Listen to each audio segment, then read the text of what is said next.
Wait a minute. What the fuck did I just do? Uh-oh. Uh-oh.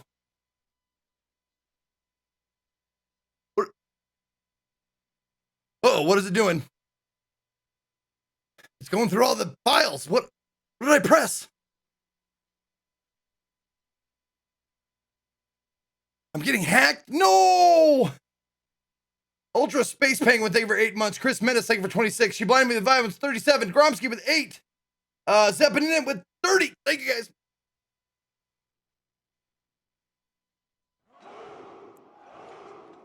So what do I just let it go, or do I abort? What do I do? Press tab?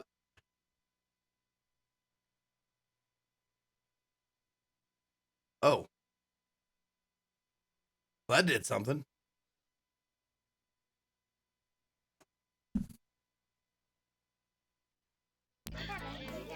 Oh. There we go.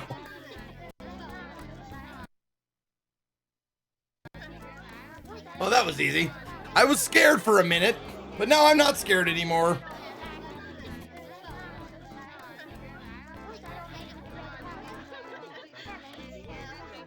Oh, okay. Thank you, love you, from my mama. Black Wolf of 72, baby, made it 6 years. An old shaggy beaver. Nice cock. Thank you, Black Wolf, 72 months in a row. Black Wolf sucks 72 dicks in a row. Sidley with the 88, baby. 88, motherfucker. Thank you so much, Sidley. All right, when last left you and Josie were trying to get the lead on Faxon and Casaroga, right?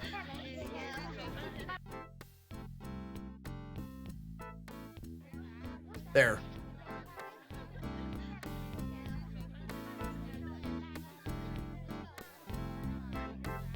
Okay, let's see.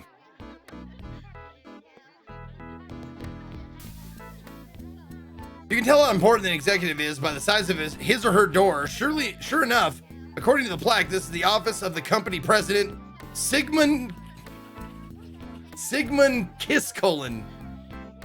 He's a kiss ass. I get it. Kisscolin. Kisscolin? What kind of name is that? I don't know. Sounds like something from down under. Think so? To me, it sounds closer to Baltic. You mean around the back of the peninsula? Yeah. Oh my God. No, I put your Be Right Back screen in. Did it not show up?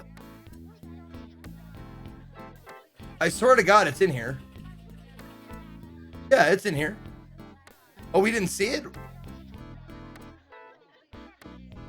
Oh, it's because the stupid GIF is first. That's why. If the GIF is first, nothing else shows up. Sorry. If the GIF is at the top of the list, it for some reason it eliminates everything else. There it is. Sorry about that. Okay.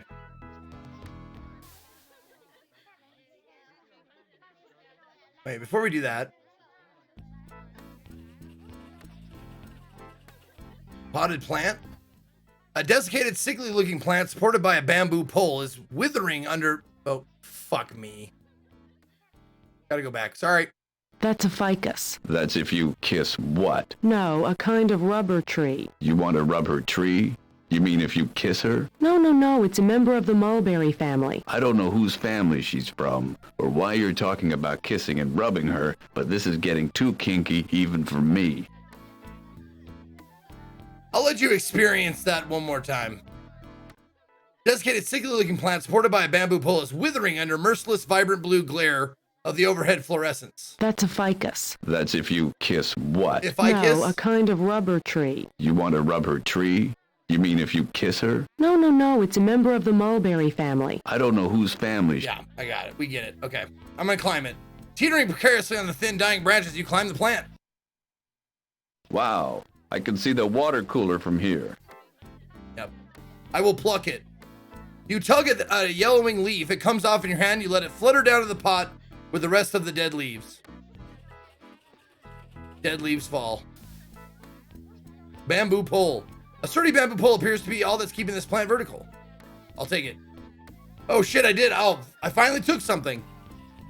Shaking damp sphagnum from the base of the pole, you take it out of the pot. You can almost hear the plant making nonplussed sounds. Nonplussed. A gaggle of clatchers are, I don't know how to say that. Clatchers? I think it's a Yiddish word probably. Are all talking about last night's installment of the miniseries, Not With My Daughter, You Don't. Excuse me, but who should I talk to about saving a particular kind of tree in Brazil that your company is about to destroy? The Clatchers stare at you for a moment, taking in your unbusinesslike attire and slightly raggedy appearance. They turn to look at each other, roll their eyes, and one of them shrugs. Another of them points to the closed door to the left. Then they resume their conversation. You wonder momentarily if anyone in the Manhattan business world realizes that every time someone takes a drink from a water cooler, it's like a knife in the heart of every worker at the New York Water Authority.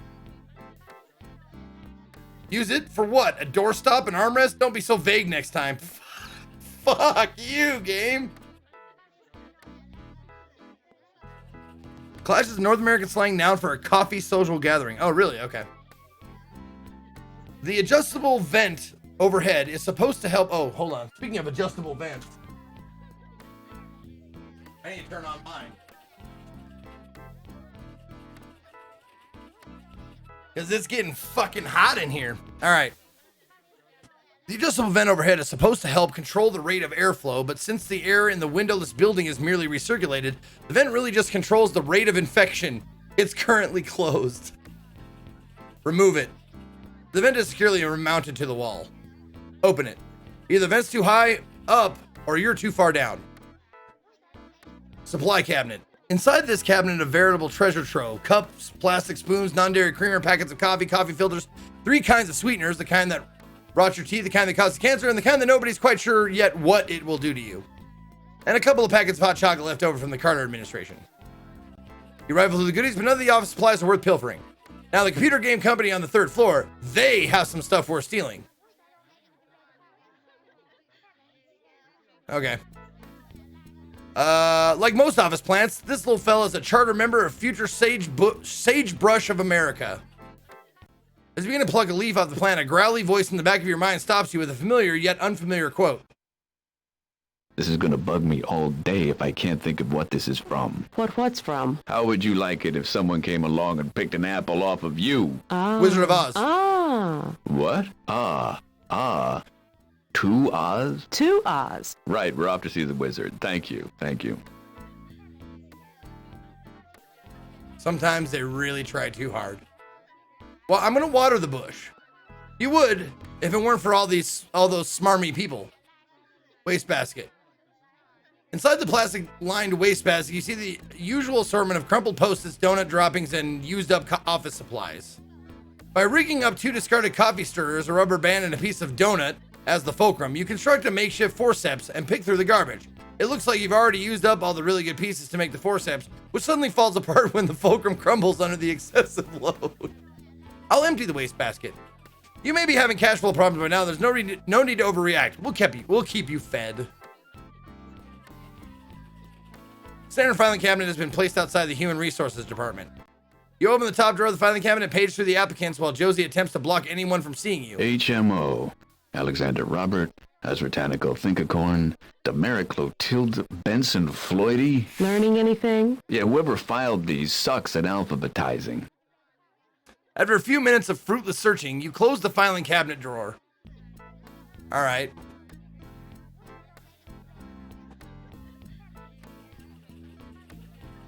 Don't leave your pretzel lying around. It may be worth something someday.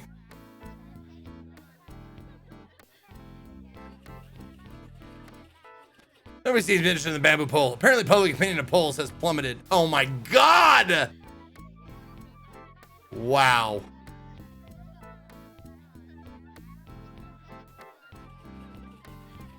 A tall gentleman is sitting on the couch. From his nervous gestures, the way he whispers to himself occasionally, and the fact that even he reeks of aqua velva, isn't quite masking the smell of fear. You guess he's an applicant waiting for his interview. Here for an interview? The man nods his head yes and chuckles weakly.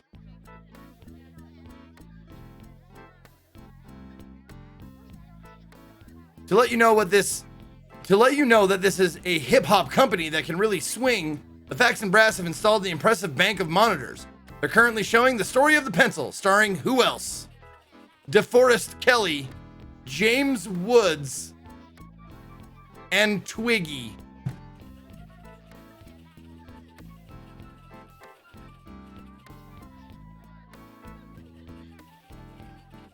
Oh.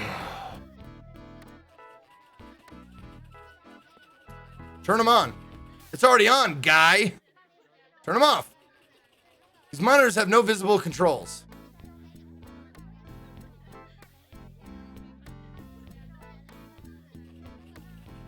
Probably doors to private offices. You open one of the doors a crack and a tired-looking man at a word processor says yes without even looking up. Caught without a thought-up response, you say, "See you at the show," and close the door. That ought to keep him wondering for a while. You knock on one of the doors and a slightly frantic-sounding voice calls, "Not right now!" Or "Not now." There must be some kind of hanky-panky going on in there. It's hard to imagine that's some kind of big pencil emergency going on. Mo Pistol, thank you for the 13 months. Hello, what did I get myself into? I don't know, man. Oh, same thing? Same thing, okay.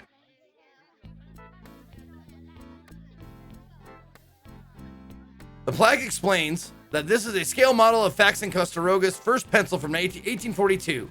In those days, you could buy 1,000 million of them for $1.50. Our first model. In 1842, Faxon's superior quality lead-centered factory board cedar writing implement with eraser nub. Cursory examination reveals it to be some sort of gigantic pencil suspended on a fishing line. Showcase doesn't seem to open. It looks hermetically sealed. I wonder if hermetically came from the root word hermit. Do you?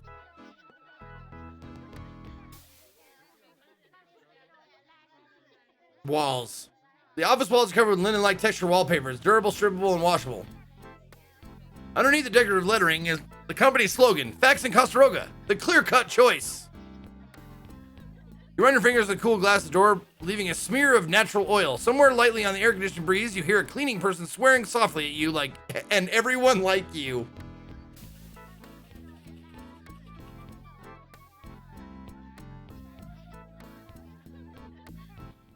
You're no horticulturalist, but that looks like a wandering Jew. Is that a wandering Jew? No. Why do they call it a wandering Jew anyway? Doc says he doesn't know where the Jewish part comes in, but he says it's wandering because of how much it leaves. I'll bet that was a rude awakening. Oh no, STEM puns again. Okay, you win that round. I feel my soul dying. Anybody else feel their soul dying?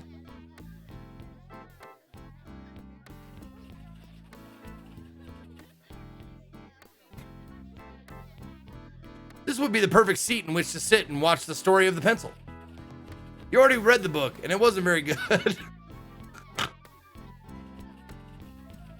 The sign of true luxury, taking an enormous, beautiful piece of wood, carving it into a single piece of elegant furniture, and then coating it with acrylic so thickly that it looks completely fake.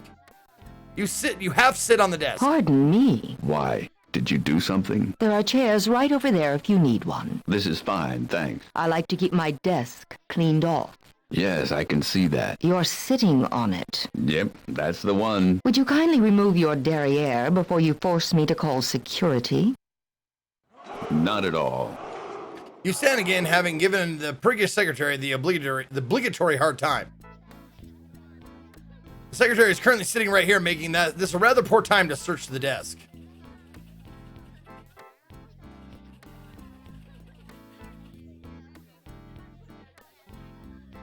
There's a memo tacked up on the bulletin board. It's a directive from management. To all department heads, read publicity. It has come to our attention that certain employees are speaking to the media without first clearing their statements through public relations. We realize that it's not always convenient to do so, therefore, please use the following preferred terminology. Old term, new term. Old term, industrial waste. New term, exploited byproduct. Deforestation, arboreal right sizing. National park, unused timberland. Clear cutting, agricultural preparation procedures. Spotted owl, dangerous parasitic infection. Field of dead stumps. prime park property we're offering to the National Park Service. Seeding, reforestation, 4-inch saplings, new growth forest, Brazilian desert, unforeseeable timber shortage. Thank you. News stories later on the page. I've been here to have someone's. Okay. President calls halt to skyrocketing prices. Stephen Two Fingers Boren, president of the American Fireworks Association, has announced the ceiling on the prices of American-made fireworks. Prices of skyrocketing just keep going up and up, he said. TV evangelist defrocked following multiple sex scandals. When asked as to what he'd done after reading about all the latest sex scandals, televangelist Robert Orles replied, "What could I do? I went home, had dinner, took off my frock, and went to bed."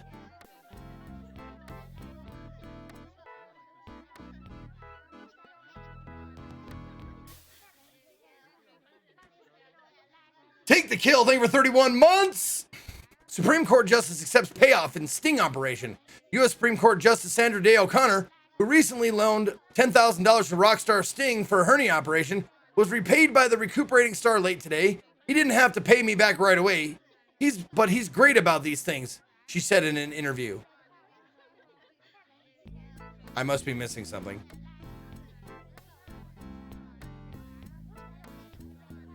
Two all singing in office. Owing to numerous complaints, the following songs will not be sung, hummed, or whistled while on company property. I'm getting sent a memo over you. Sent a memo, sentimental. Oh my God. It's a long wait for temporaries. And alt blank sign. Let's get physicals. Giddy up 401k. And stop in the name of lunch.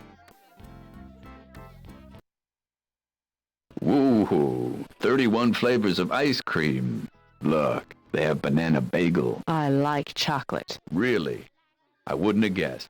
Hey, they got chocolate sundae paper, jockey shortcake. Just chocolate and butterfat. Let's get some. You'll get your treat later.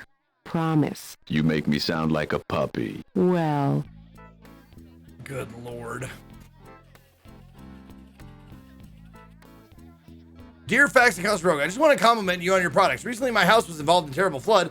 The entire house was picked up and carried almost a mile downstream. We lost virtually everything. While picking through the rubble, we found one of your pencils. The point was broken, but otherwise still worked perfectly. We sharpened it, and it's good as new. Nothing else in the house survived except for my anvil collection. Losing one's house is tragedy, but losing the means to write something down, that's an indignity of an inestimable cost. Thank you, Facts and Castaroga. Signed, Don and Stephanie Nelson, Sandusky, Ohio. Thank you. Yeah, good. On the board hangs a handy Facts and Castaroga wall calendar. In today's box, it says SK to Manuous Site 7th. Line from this box, the following Tuesday box was written return flight information. Calendar's thoroughly affixed to the corkboard. Receptionist looks like she's sitting on one of the company's products. A pencil. Yes? My name is Jake Stonebender. This is my associate. We'd like to speak to Mr. Kiskolan. I'm sorry, Mr. Kiskolan cannot be disturbed.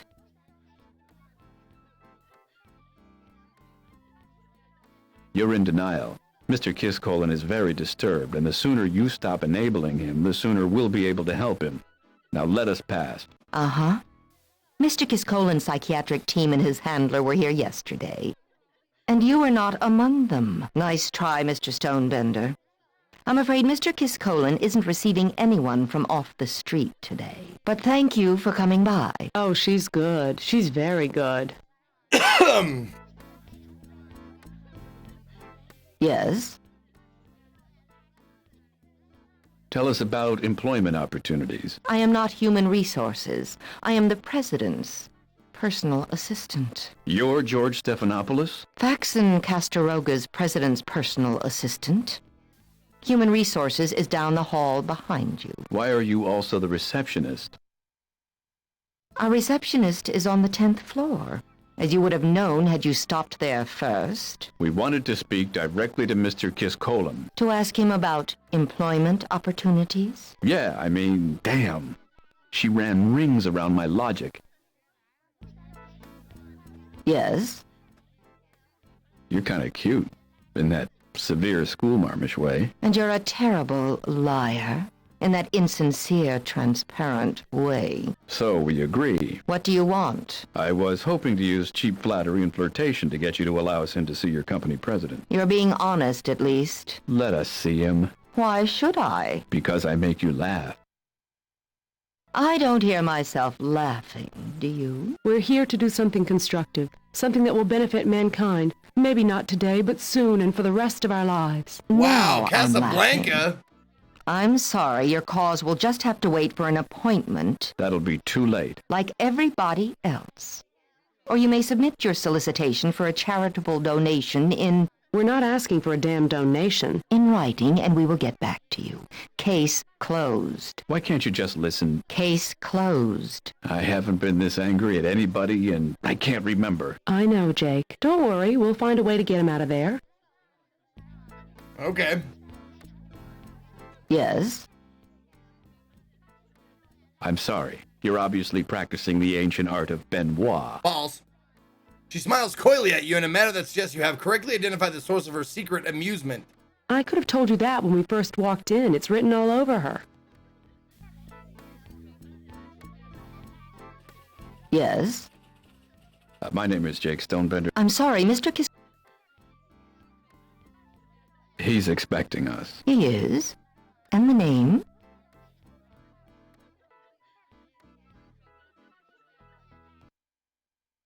Just tell him Mr. Carpaccio is here to discuss an overdue loan payment. Mr. Carpaccio, is it? I thought your name was Stonebender. That's my street name, honey.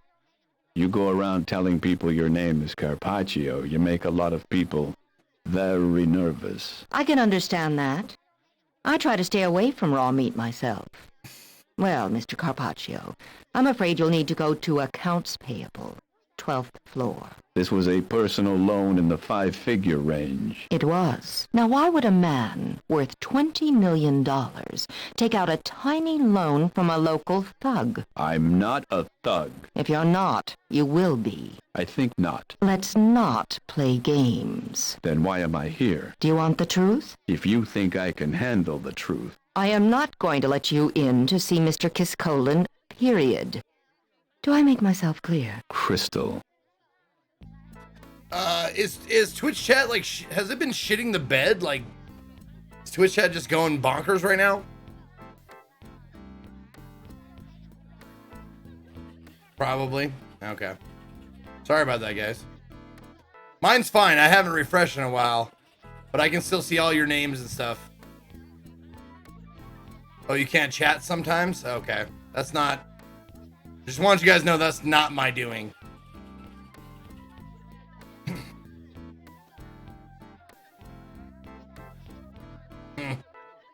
Yes?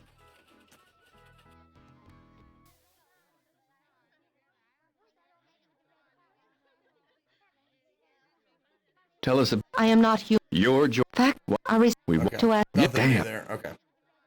Nothing new there.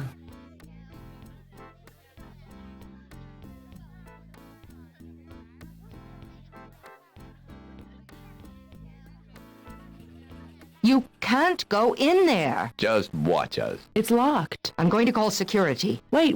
We just want to speak to Mr. Kiskolan as soon as possible. He cannot see you without an appointment. Today, does he have any appointments free?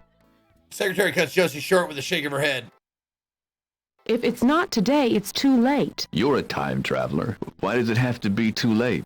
Can't you just, you know... This isn't exactly an authorized jump as it is. I can't go back and forth and back and forth. Let's get this done, okay? If he doesn't cooperate, we'll just go to Brazil and take the guerrilla tactic. Brazil? Why not? There we can always lie down in front of the bulldozers if we have to. I hadn't thought of that. Hopefully it's not going to come to that. Hopefully we can settle it here. Don't go in there. Nothing, Mr. Kiskolan, I'm sorry. Be quiet.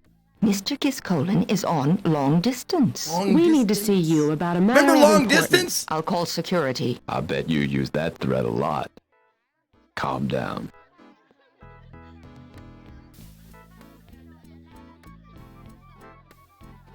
Looks perfect. Perfect for sliding on, but you know better than to take off your shoes here.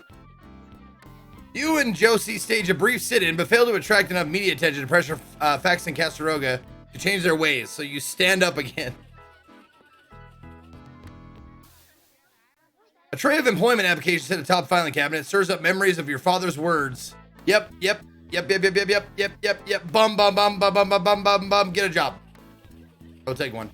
Take an application for the paper tray and a sleek factory fresh Faxton Castaroga pencil. What are you planning on doing? Getting a job here and subverting from within? Not exactly.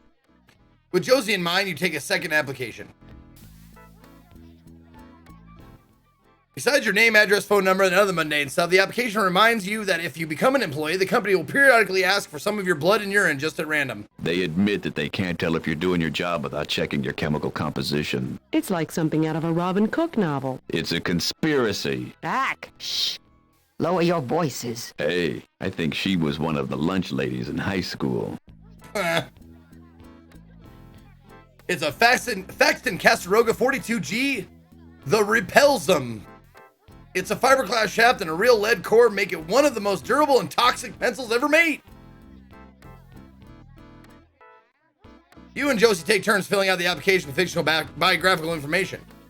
You were a rail splitter in Kentucky before you became a professional philosopher, and now you want to go back into woodworking. Josie was a consultant for the Bureau of Planned Obsolescence, for whom she created a computer program that would do exactly what she did, thus ending their need for her. It was only years later that she realized her mistake. You both done an admirable job filling out your applications without too much sarcasm and frivolity. You already read over the file form? Okay. Are you next? Man offers a sickly grin and tells you that he believes that's the case.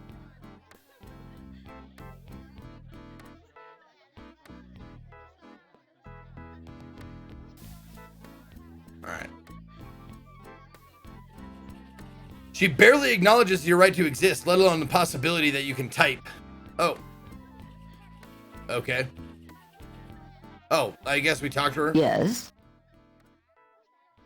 Tell us about employment opportunities. I am not human resources. I am the You're George. Faxon Castaroga's president's personal assistant. Down the Why hall are behind you- you. A reception Okay. to ask. Yeah, Got hang it. Down the hall behind me. Got it. Oh, wait a minute. Oh, I can look at Josie.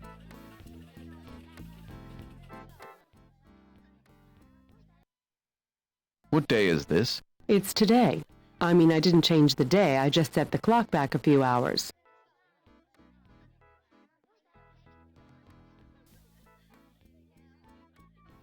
Why cut it so close? Wouldn't we be better off if we went back months or years? This isn't exactly an officially sanctioned project. Technically, it's an infraction for me to be time hopping at all. But I can get away with a real short hop like this without having to report it. Mobile doesn't have names right now. That's fun. Yeah. Well, just to be sure here.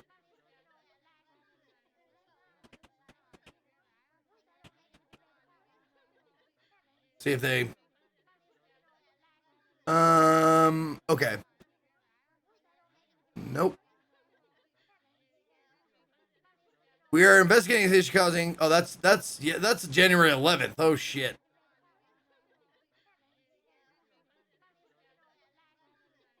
Nope. No one's reported anything yet, I guess.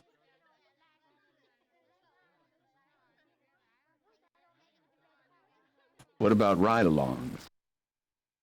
You mean, am I going to get in trouble There we go. for having you tag along? I've got friends in high places. I'm not too worried. I can always put in a call to my pal Boutros. I can't talk in 7 other chats, but yours right now. I get message not sent because you're sending message too fast. Really? Weird. Boutros. Golly. Boutros? Yep.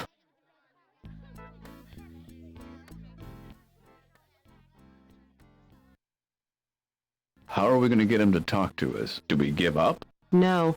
I wonder if he knows about the perpetual coffee break going on by the water cooler.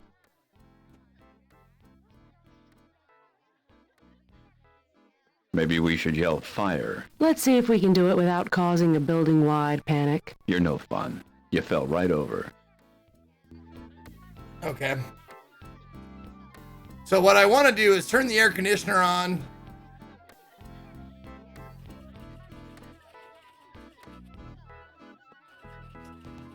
You saunter fearlessly into the human resource department and hand both your applications to the HR manager. She checks them briefly, makes several notes on a legal pad that initials the applications. She takes you and sits you down in front of a Polaroid, taking pictures of you and Josie. The applicant, bothered by the fact that you cut in line in front of him, leaves. The HR manager attaches the photos to the applications, hands it back to you, and directs you to wait in the lobby for the next available interview. She assures you it should almost definitely be sometime today. The photos of you and Josie are harsh and unflattering, but the price was right. So I bet I make fake IDs with these at some point. This leather couch is simply divan. You squeeze into the couch and rest your weary feet momentarily. Rested, energized, ready to go? Sure am. Say, this thing really works. What'd you call it again? It's a couch. Gosh, I'll have to remember that. Thanks.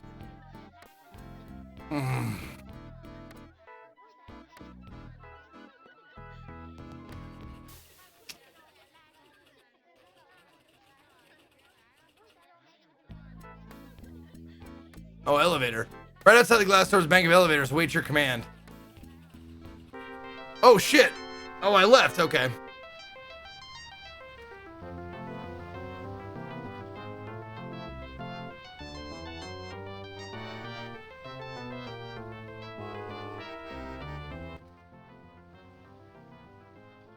Oh.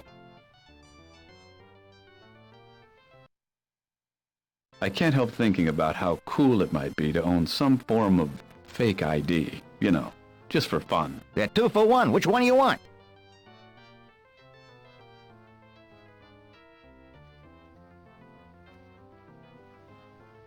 A passport. I need photos for passports, and I need cash up front. 21 each. That's 42 minus 21 for the big clearance sale leaves 21. I've only got $20. Can I get a discount? No. Yeah, give me that pretzel. Without hesitation, you throw some pretzel at him, followed by all your cash on hand. He recounts the money, moistening his finger between each bill. Satisfied, he takes a bite from the pretzel. Takes care of the cocaine aftertaste from the money. You got the photos? You hand him both photos. He hands you both forms, asking for name, height, weight, and other facts. You pretend to be Sigmund Kiss-Colon, and Josie changes her last name to Hasselblad. The shopkeeper vanishes into the rear of the store. Only about a minute later, emerges and hands you both of the passports, still warm from the magic passport thingamabob he must have back there. They smell freshly mimeographed. Freshly what? That's real passport stock. That's why that looks so good. You might want to rough those up a little. According to what I put in there, you've already been to Norway and Sweden. Why Norway and Sweden? Makes you look boring. Wow! Oh, shit. Have I ever had a fake ID? No, but my friends had a fake ID. In fact, one of my friends' fake ID, I shit you not, they made his name Zach De La Roca. Like, you know, the lead singer of Rage Against the Machine. It's like, not as bad as McLovin, but it's fucking close. You thank the man for his assistance and pocket the passports. I don't get to carry my own passport? I'm sorry. You dig out Josie's passport and offer to her. That's okay. Would you hold on to it for me? You mutter and put the passport back in your pocket. All right. The passports are really quite beautiful fakes, from the simulated pebble-grained leather to the watermarks on the pages. You wonder if they could fool a customs agent. It'd sure fool you.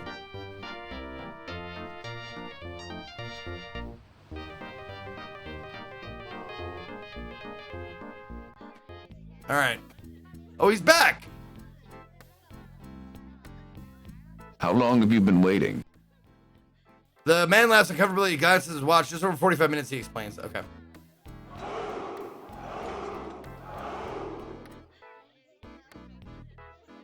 Yes?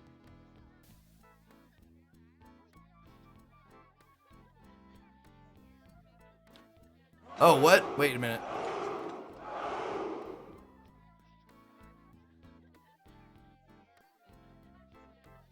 tell us about... I am not human. Right, okay, nothing new there. And what did you want me to do with these? That's a good question. I guess I just wanted to see what you thought of them. I've seen passports. Oh, you saw that, Neurobot? Nice. She hands it back to you. Well, she may not be an expert, but they certainly passed muster with her.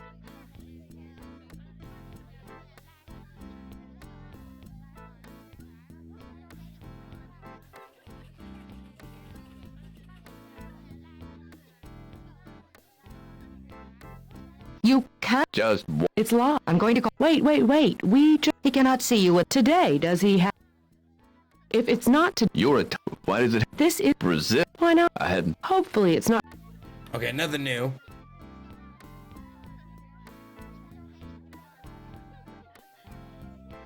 The pencil slides all the way through the pole and out the other side. Well, that's... Okay, good. Fair enough. All right. You open your wallet and inspect the contents. Oh shit, there's shit in here. This is one of your favorite photos of Barbara and Jessica. Nowadays, you can hardly look at it. It's your New York State driver's license. Now you're official. Okay. Logsop 28, 9less lives 29, Mr. Enigma with 10. Thank you guys so much for the resubs. Keeping this channel alive. You're amazing.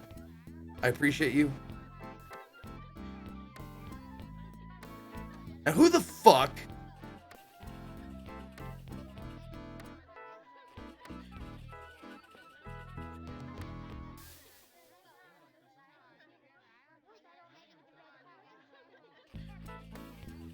Okay.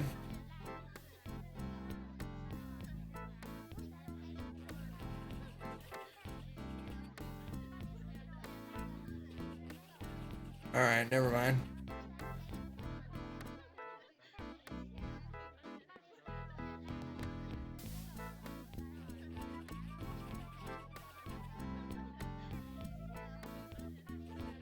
Okay, just have to wait your turn. She knows how to... Okay. Oh, okay.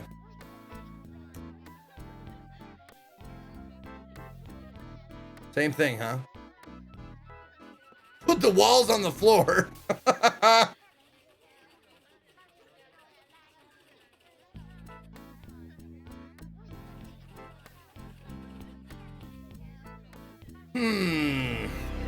Whoa, Colin Mockery. Oh, hey, nice name. Welcome to 6 Class News. I'm your anchor, Pierre, cause my bladder's empty. Our top story tonight, a man is in critical condition after swallowing $150,000 in large bills. No change is expected. Nice.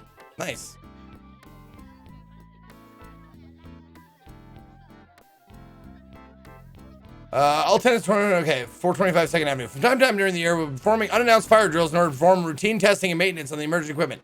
There's no need to leave the building during these fire drills. Thank you.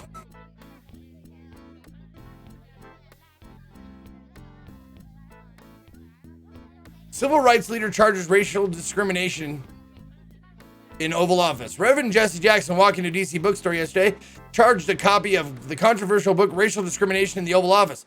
I didn't have the cash with me, the Reverend told reporters, so I put it on my gold American Express card. Artist formerly known as Prince attacks manager.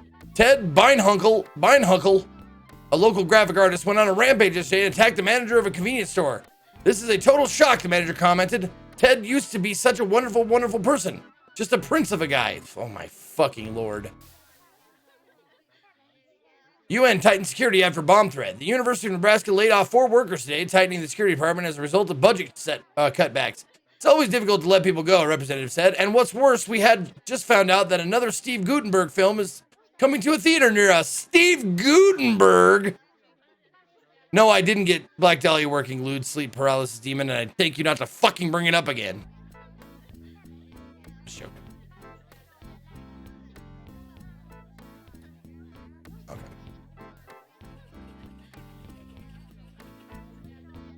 To offer new executive line, New York, pencil, monolith, fax, and Castaroga is set to introduce a new concept in handwriting wear. Pencils designed to appeal to those who can afford the very best materials.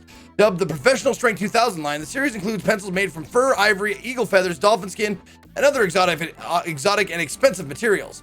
Paxton Castaroga President Sigmund Kiscolin said of the new line, "We were hoping to include a pencil covered in authentic dodo beak, but dodos are no longer available. Even so, we know it's the most luxurious line of pencils ever created. Environmentalists will be happy to know," Kiscolin continues, that the materials used in creating these pencils are 100% biodegradable. Additionally, the work of gathering the resources does not affect the local terrain. In fact, we come across most of these materials naturally in the course of our regular business, so we are essentially becoming less wasteful of what few resources we already have. For more information, contact Miles O'Bullspit at one of those fake 555 numbers.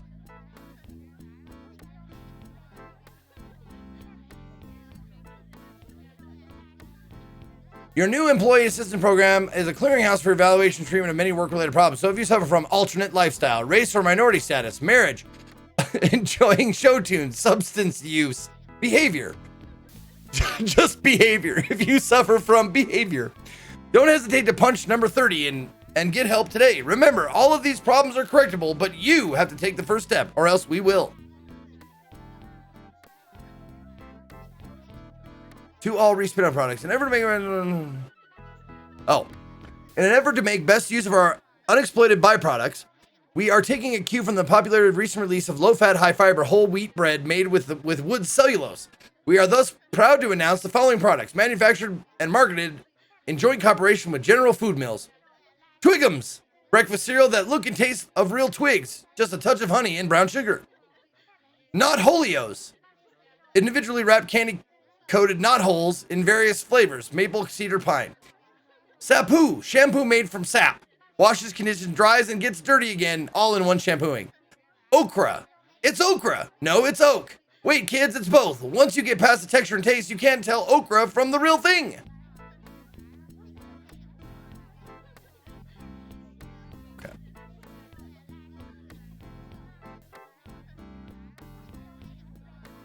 Okay. I think we've read everything. Oh, post-it note. It has name and phone number on it, neither of which you recognize. Miss Hathaway over there appears to be especially anal about putting up post-its absolutely straight and level. She must be denying her humanity. Oh.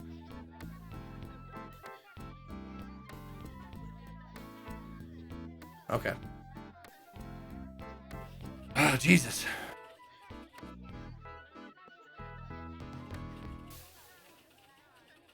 So I have to use something to open the air vent.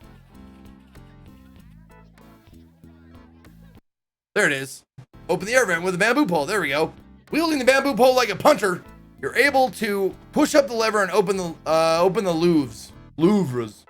With the vent open, the cacophony from the group of on coffee break is broadcast to all the other offices with open vents, including apparently Sigmund Kiscolin's office. Miss Hasselblad, how long has this coffee break been going on? Only about 5 minutes, sir. Oh, good. Then it's over.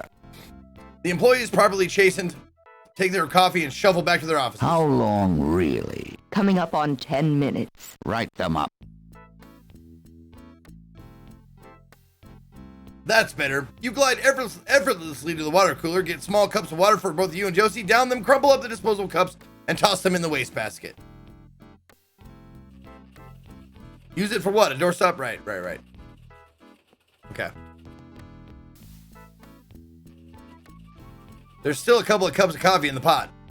I'll take it. You can't take the coffee pot with Sigmund watching you from the door.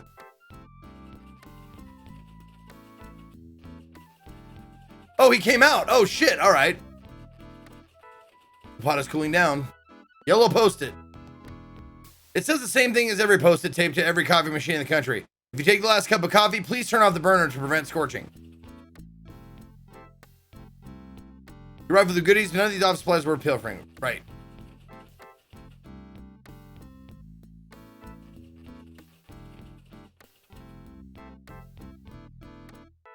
It's the man himself, Sigmund Kiscolin, President and CEO of Faxon Castaroga. He looks as if he crawled out of the wrong side of the womb. Jesus. Sigmund looks at you impatiently. So you just want to take a moment to thank you and remind you, you're awesome. You always bring a smile and make the day better. Oh, Captain Maroney, thank you. It's uncharacteristically nice of my chat to say something like that, so I appreciate that. You know what, motherfucker? I appreciate you.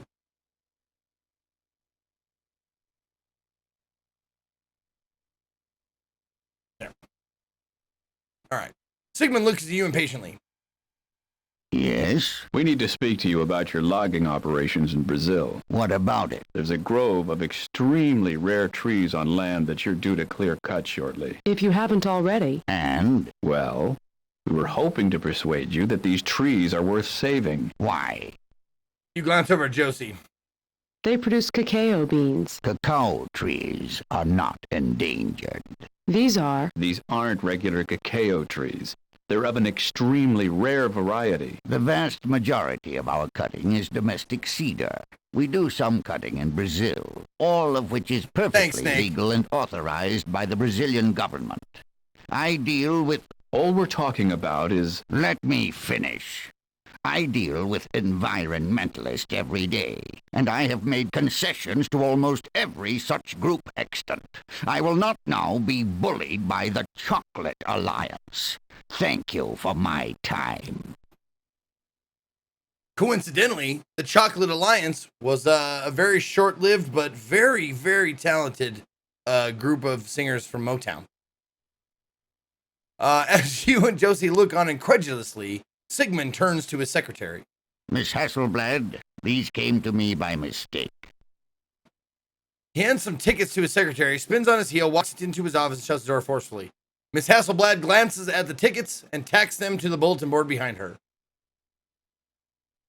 With a smug smile aimed directly at you and Josie, she returns to her work.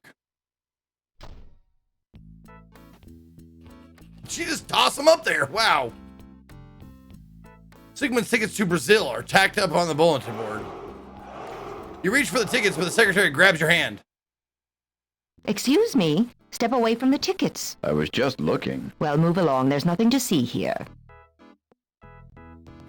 Project RF gifting a sub to Cap Maroney, who now has 4 months. Welcome back, Cap Maroney, and thank you for the nice compliment earlier. Blood Fart 7 with 3. Look at this photograph. No. 3 years, baby. 3 years of support. Thank you so much to the bloodiest fart. So we have to get her up somehow. Did I hear Mr. Kiskolen say something about going to Brazil? Mr. Kiskolen and I are visiting some of the company's overseas This is none of your business. Quite all right. I have work to do. If you'll excuse me. Okay. Is Mr. Kiskolen always so businesslike? He's disciplined. Very, very disciplined. You must admire him a great deal. I do. He's a self-made multi-millionaire. Seems like a happy guy. He did not get to be a multi-millionaire by being a happy guy. Don't you think he would... I have work to do. Thank you for the chat. I'd like to buy 6 of the finest, freshest number 2 pencils in your warehouse, please. We don't sell pencils here. Don't you find that odd? This is a business office, not a retail store. However, I will be happy to give you 6 pencils if you please go away and leave me alone. Ooh, she's cracking. You're getting to her. Keep it going. That would be fine. Thank you. The secretary reaches into her desk and pulls out a box of pencils. Here. Oh, these are black pencils. I was looking for different colors. We don't make different colors. Here, then. You hand the box back to her and she drops it into a drawer, slams the drawer shut. Oh, wait a minute. I changed my mind. I'll take those pencils after all. I don't have any. But you just... I don't have any. They're right in that... I don't have any. I think you may have done it. Secretary breathes deeply and murmurs something to herself. She pauses, grimaces, bridges her fingers, and rocks back and forth, gritting her teeth and touching the tips of her fingers together compulsively. After a few moments of this, she straightens her back, clears her throat, and returns to her work as if you'd never spoken. Oops, false alarm. Good job, though. I choked. What the fuck?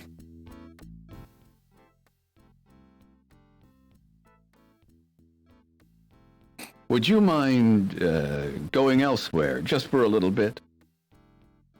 Secretary looks up from her desk, about to say something when she realizes that you want her to leave so you can get into Sigmund's office. She favors you with a brief, reproving smirk and goes back to her work. Okay.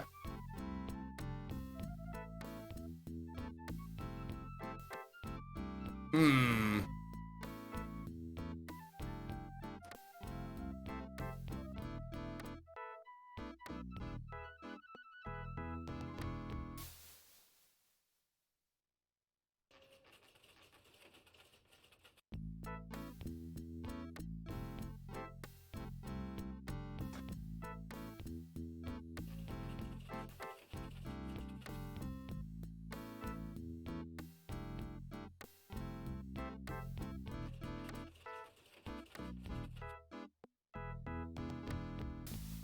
Okay.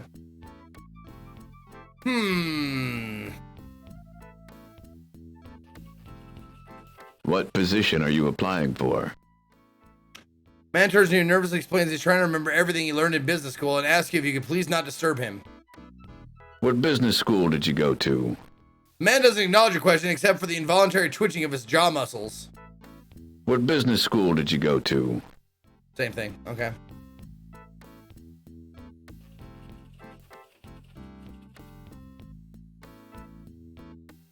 You'll have to wait your turn. She nods. Okay.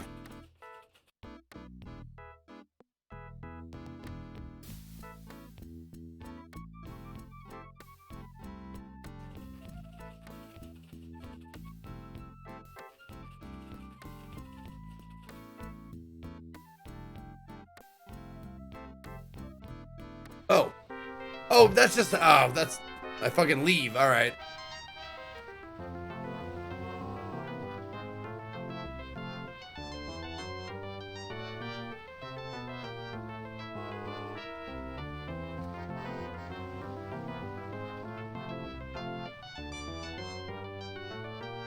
Hmm.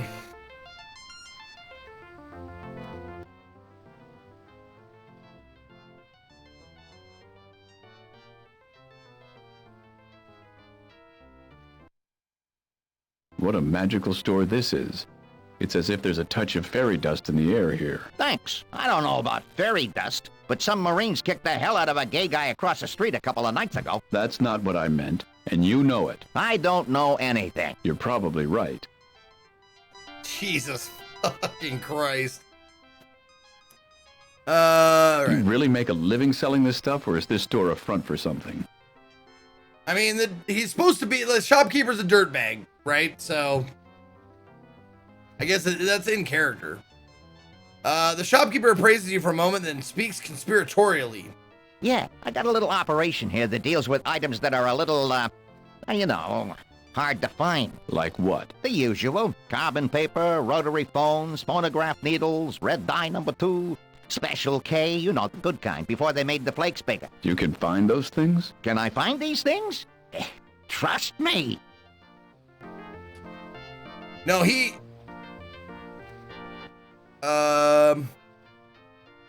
Okay, the dialogue option is gone, but there was a dialogue option to ask him to tell him, like, excuse me. You say, like, nice suit or something, and he goes, yeah, I saw a guy on an internet thing wearing this. So, yeah, it's a reference to Leisure Suit Larry, for sure. Has Letterman ever just come in and made fun of you? Yeah, he came in one day and bought a snow globe. Went outside and made some cab driver run over it. Made a big deal out of it, too, like it was some hilarious thing to buy a snow globe and run over it. Must have missed something.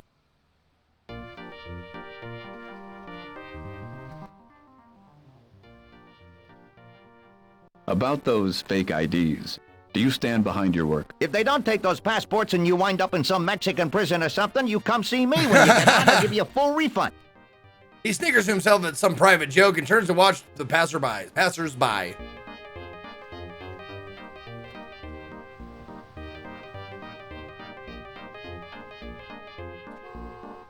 Steps lead down to the IRT line of the New York City subway system, where if trains are late, you can always ride the rats. Where are you going? Not on the subway? That's right. We've got stuff to do here. Stick around. Okay.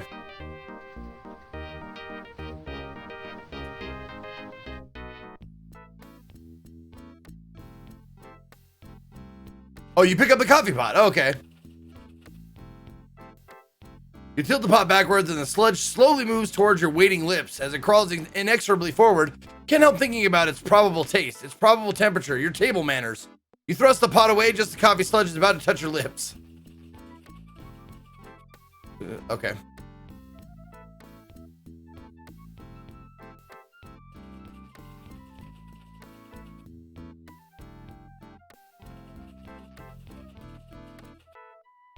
The burner is currently off. Okay.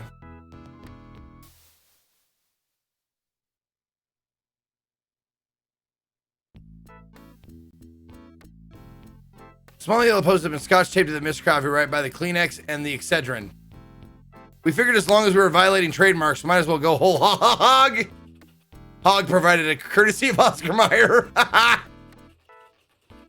So how do I turn on the fucking burner then? Oh, burner switches. There we go.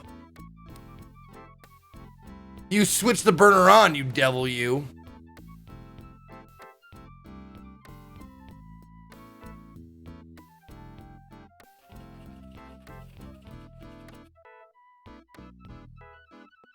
Josie wants a brochure back at the end of this adventure. Don't give it away.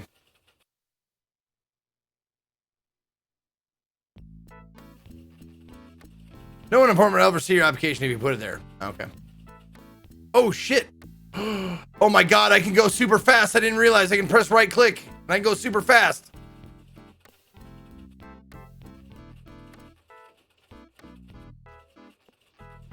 Set the pot on its burner.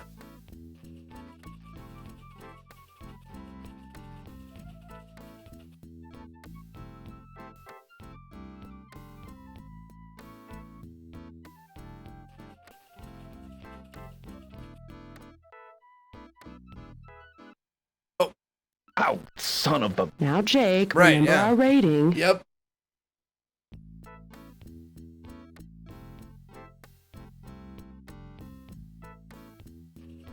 Oh, okay. Give the coffee pot to the applicant. Shakes his head. Must be nervous enough without the coffee. So...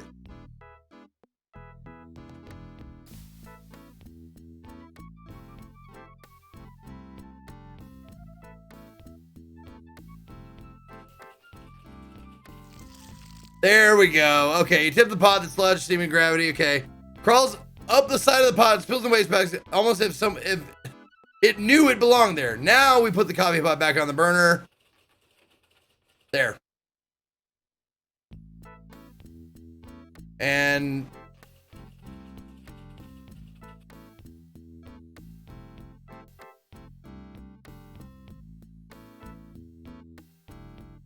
few drops in the bottom of the pot are sizzling cheerfully. The aroma of hot coffee wafts by.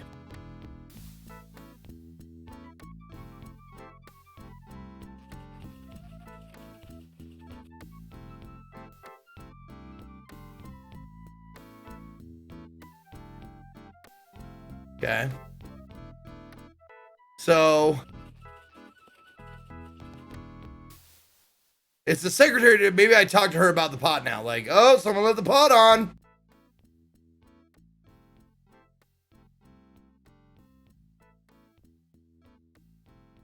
No. Good thing for you, I've forgotten what I was gonna say. Indeed.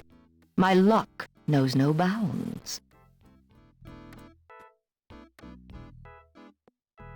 The smell of overcooked coffee fills your nostrils. Okay.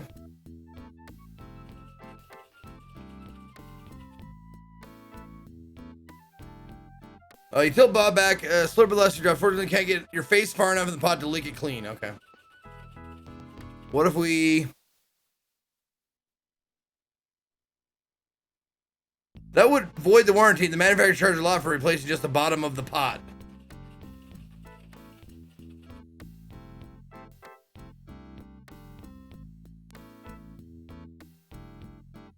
Okay.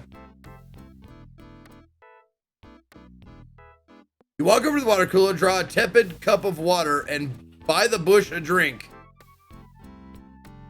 Oh. I lost it again. What? That quote. What did you say it was from? But she just gives you a wicked smile. Oh, okay.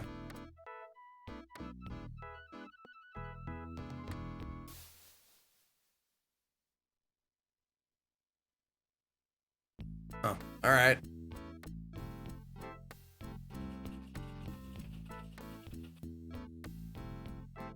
You try to shake the last few drops out of the pot, but every time you set it upright again, they seem to magically reappear. Like those toy milk bottles that dolls drink with. Really? Good thing. Indeed. Fuck! We love games! What up, baby? 59 months, good to see you, my friend.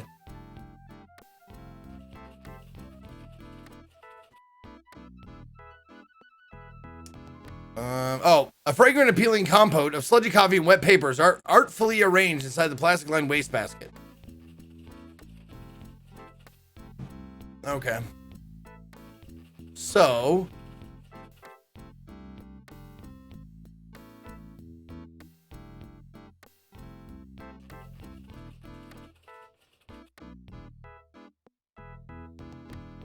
Oh, it's toxic.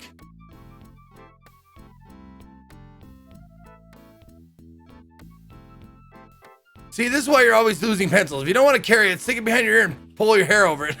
Okay, so I can't do that. All right, fine.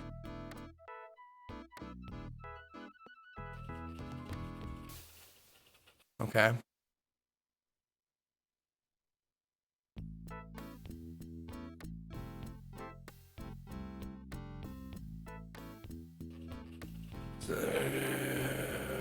If you take the last cup of coffee, please turn off the burner to prevent scorching.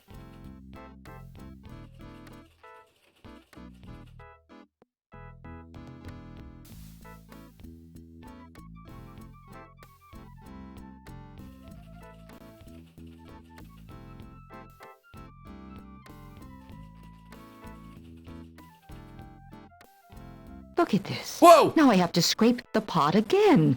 Flagrant disregard. Flagrant. Whoa, okay. I guess I used the water cooler and maybe just time. Maybe it just needs enough time. I don't know. She throws you a dirty look and walks off down the hallway with the smoking pot. Haha. Maybe we should rephrase that to avoid any misunderstanding. I picked up on that one. Take him. Looking both ways to make sure the delightful secretary isn't watching, you slightly take the tickets off the corkboard.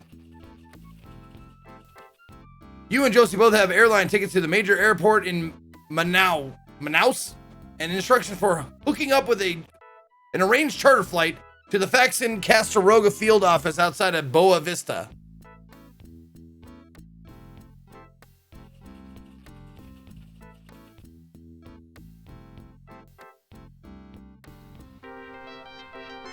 Oh, limo! Taken to the airport. Let's go to the fucking airport. I got a thumbtack too. I didn't even notice that. This is your garden variety push pin, which will be immediately recognizable to all of your push pin growers.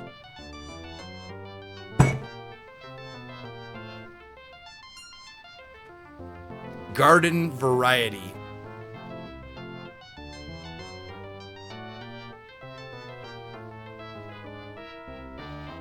A bored-looking gentleman is seated inside the limo, thumbing through a magazine and occasionally searching for body orifice semi-liquids.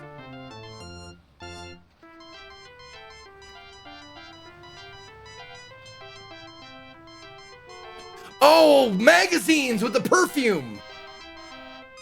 Right? Wait, no.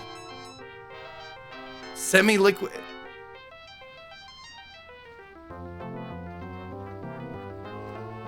Oh, picking his nose. Oh, okay.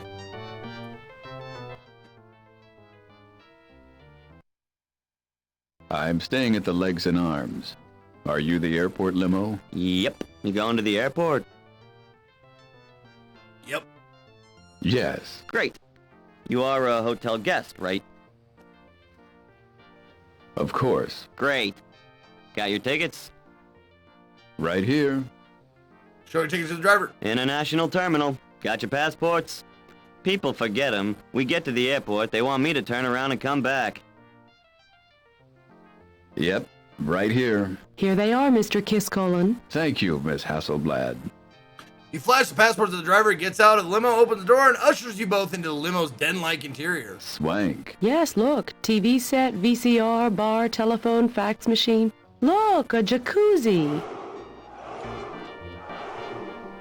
And away we go! The two of you, proud of your accomplishment, celebrate with a quick dip in the jacuzzi on your way to LaGuardia. Albion's Blade, 48 months, thank you! Once at the airport, everything goes like clockwork, tickets are accepted without trouble, and your passports will back up your identity. Soon you're winging your way to Manaus in business class. At the arrival gate in Manaus, you spot a man holding a cardboard sign with Faxon written on it. You identify yourselves to the man, and he escorts you to another part of the airport where an old single-prop private plane awaits. He begins a non-stop stream of chatter in broken English, introducing himself as Guzman, and repeatedly begging your forgiveness for the condition of his plane. When you step into the prop plane, you immediately see why Guzman was so apologetic. This is not the way you'd have expected Sigmund Kisscolin to travel. Josie seems less anxious about the condition of the plane than you, but she watches Guzman closely. She reassures you that he seems to know what he's doing. As you sit on the runway preparing to take off for the Faxon Costa Roga's airstrip near Boa Vista, Guzman stands and faces you. Thank you for flying in my airplane with me. I know you have a choice when making travel plans, and I pray fervently that you would consider flying with me again the next time you are considering to be in Brazilian airspace. Before we take off, local ordinances demand that I tell you about the plane's safety feature. The door over there Guzman indicates the side hatch with two extended fingers. is meant to fall off or break in the event of a crash. Please do not sit next to the door unless you believe you can handle it. Can you handle it? I can handle it. Good. In the event of a water landing, please drink as much as you can, very quickly, okay? Also, God! those seats cannot be used as flotation devices, okay? Why not? They look like flotation devices. They were, but you can only use them for flotation 4 or 5 times. Then they don't stay up very well anymore. In the event of cabin depressurization, a stick of gum will drop down from the overhead compartment. And if you chew it, it makes it not so bad for your ears, right? I am Guzman, your flight attendant. Our pilot, which is also me, Guzman, will keep you informed of our progress. Right now, I would like to ask you to examine the seat pocket in front of you and see if there's one of those flight safety cards. You might also find a copy of Aging Aircraft Today, our in-flight magazine. If you find it, that's my copy, okay? I've been looking for it. Don't take it with you. Those of us who have flown with us before are automatically enrolled in our We Cheated to Death Frequent Flyers Club. And you're back for another flight? Wow! Okay, so kindly make sure your tray tables and seat backs are in their full upright and locked positions, if your seat has a back. And Guzman, prepare for departure. A few tense minutes later, you're airborne.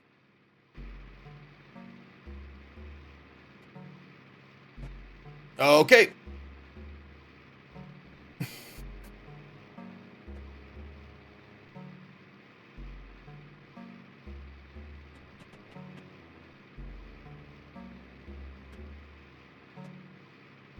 All right, friendly skies. Levius Kane with the 74 months. Welcome back, Levius Kane. Hey, asshole, you're the best. Keep it up, man. I will. Thank you.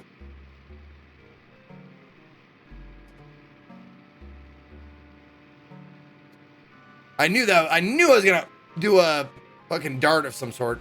You drop the push pin in the bamboo pole, and it just fits inside without much room to spare. I made a sort of blowgun, though of course a little push pin like that would barely give someone tetanus, let alone bring down an antelope. Okay, so it's for popping something, I'm guessing. The air blower appears almost completely intact. You try to point the blower in your direction and it moves, but slowly, very slowly, as if something very sticky had dripped into it a long time ago. You twist the knob clockwise. A strong aroma of mold suddenly fills your nostrils, being your only indication that the blower is working at all.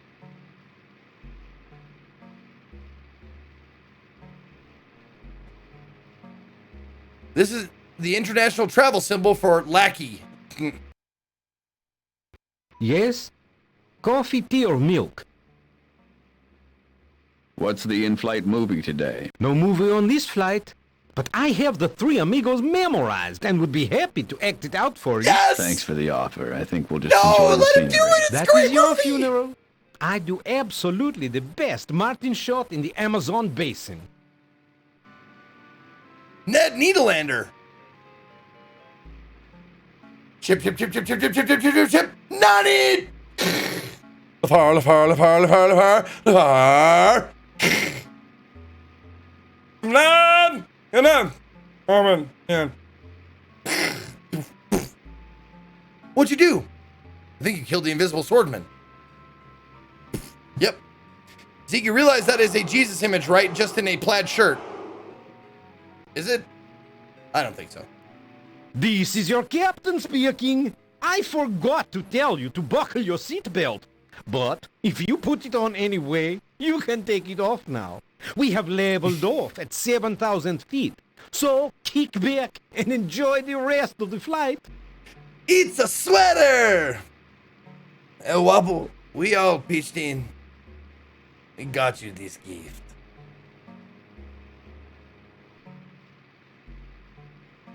Not all bearded, long-haired, fucking olive-skinned dudes are Jesus, okay? You want to see Jesus? You know what? I'll show you. I'll show you Jesus. You want to see Jesus? I'll show you. I'll show you Jesus.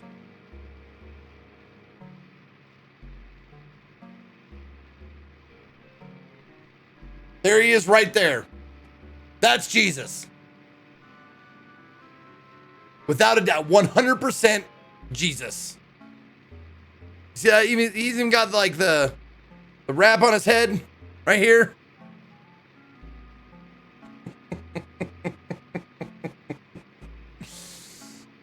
I did that Tune Me with 4 of my pictures, and they're really nightmarish. I did the Zeke troll emote for the Tune Me, and this is what came out of it. Wait a minute. I did my Klingon. That's what came out of the Klingon. I did Santa. I like this one. I'm a completely different race in this. I like it. I can't put my finger on which one though. And then there's this one. This one has some of my fucking favorites, dude. I like this one with like, there's not enough room for a brain in that skull right there. There's no brain room there. Everyone know Jesus wasn't white? Does that look like a white guy to you? That looks like an Arab to me. That looks like Middle Eastern, which is like, I know that's not like a proper term or something, but it seems like he's from the Tigris and Euphrates rivers. Come on now, the Fertile Crescent.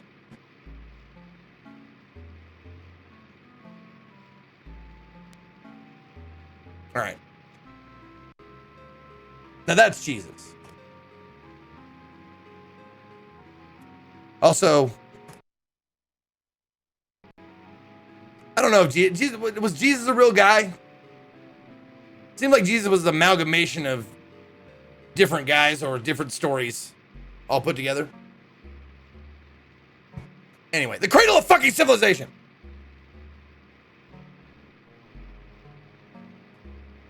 He was probably called Greg. Yeah, true. True. Airplane. Look at. The inside of the airplane is bare, unfinished metal, adding to the sense of security you've already gotten to the violent shuddering during takeoff. Of course, it's hard to remember which was shuddering more violently, you or the plane. We have now begun our descent into the greater Boa Vista metro area. So please, prepare in whatever way your religion dictates. So, Guzmán, prepare for arrival.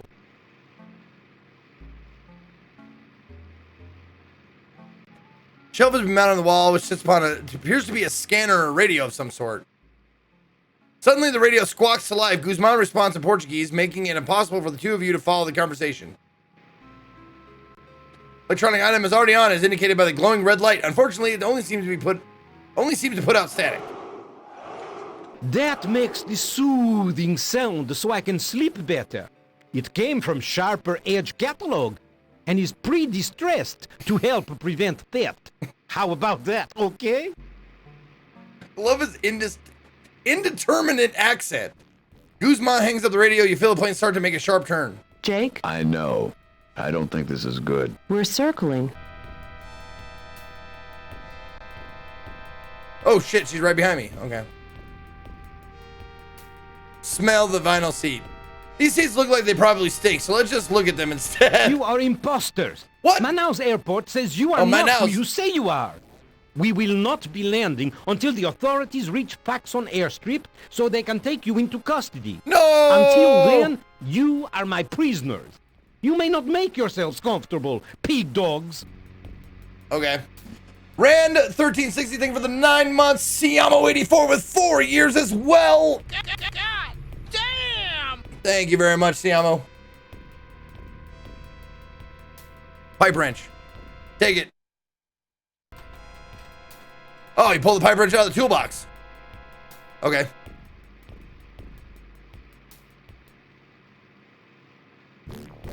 Unscrew it. Gingerly, being careful not to touch the exposed wires, try to twist the bulb. You feel, rather than hear, a crunching sound that tells you this sucker is cooked right into its socket. Navel jelly. A large glass of navel jelly, miraculously unbroken, protrudes from the toolbox. You put the jar of navel jelly, pull it out of the toolbox.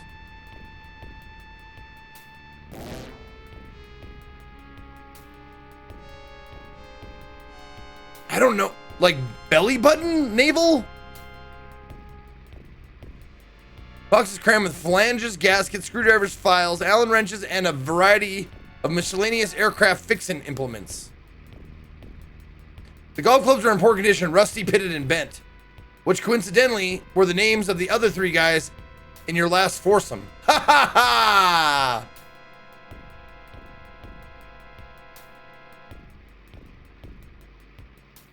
What is navel jelly then? Like the Navy? What's navel jelly then?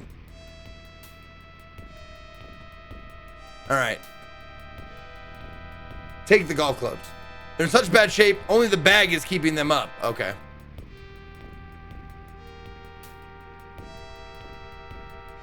A handheld radio mic dangles from the instrument panel. Operate it. Get back, you son of a monkey's two-timing Uncle Sailor. Don't I have the right to make one radio call? You are my prisoner. Don't make me give you any rights. Oh, it's rust remover. Oh, okay, that makes sense. Take the... You get within a few feet of the fire extinguisher before Guzman turns to face you. I am growling. Jump back. Plane map.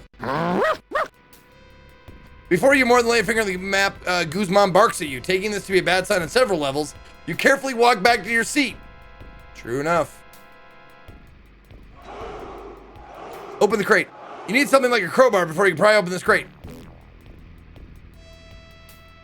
That would be better just some sort of pegboard. Oh, wait. What would be better is some sort of pegboard with a hook and a tape outline of the wrench. Just wait till you find one of those. You knock on the side of the crate sharply with knuckles. The only sound you hear in response is a brief whine as you realize you've got a splinter. Oh, I whined. Take the knapsack. Start to pick up the parachute. A half dozen moths fly out. You quickly drop it, realizing it's not a parachute with which you trust your life. Open the cardboard box. You yank open the top of the cardboard box. Look inside. All you can see is ream after ream of setup instructions. It appears to be a solid 50-pound mass of satellite dish instruction manuals. All right. The old calendar sports a faded color photograph of Miss Tailspin of 1981. Nothing happened in the 1980s that you want to remember. The plane's hatch is closed, which suits you just fine. Hold on. Just in case. Exit. You bravely stand up and walk right into the hatch, banging several bones at once and falling backward into your seat. Open. The thought of standing right at the edge of the hatch and swinging it wide open makes you slightly nauseous. Let the flight attendant handle it. Oh, damn it. All right. Okay. Please do not help me. Please don't help me. Thank you, though. I appreciate the sentiment. I know you're just, trying to play along with me, but let me figure it out. Give me the joy of discovery. Red light switch. This is the international travel symbol for Genesis. Let there be light. The sudden light is blinding. What is it, pig dogs? Don't be angry with us. We're on a mission from God. Yes, you are on a mission to make mischief for me and my job. Sit down before I kill you to death. I am so angry at the deception. What is it, pig dogs? What are you going to do with us? I will detain you at the Manaus airport until Mr. Kiss Colon arrives. The real Mr. Kiss Colon. Then I let him decide what to do with you. If I had my way, I boot you out of the plane right now and make you walk home. What does it If say, you'd let right? me explain to you why we've Right done this, now. maybe you'll change your mind. Guzman turns his head to look at you, a cruel sneer on his lips. I am not interested in your explanations. All right, I'll just tell Josie.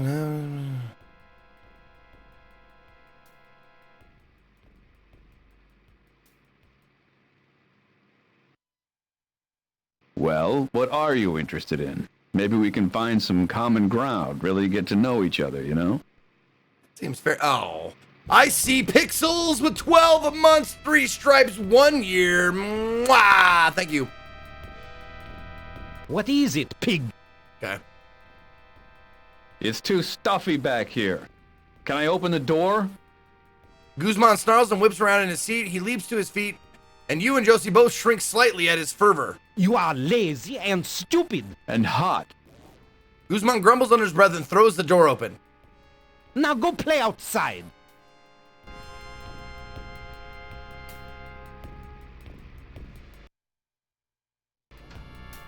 Oh, I thought he flew out the door. Okay.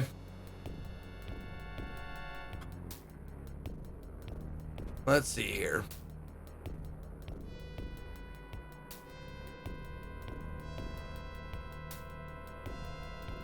The blowgun isn't rusty enough to need the naval jelly. Okay. So there's the clue that I think we needed for this. Oh, the light bulb isn't rusty enough to need the naval jelly. Okay, so it's not rust.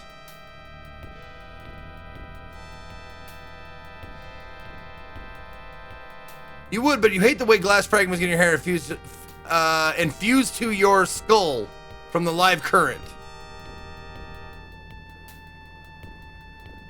What would be better? Some sort of pegboard. Oh.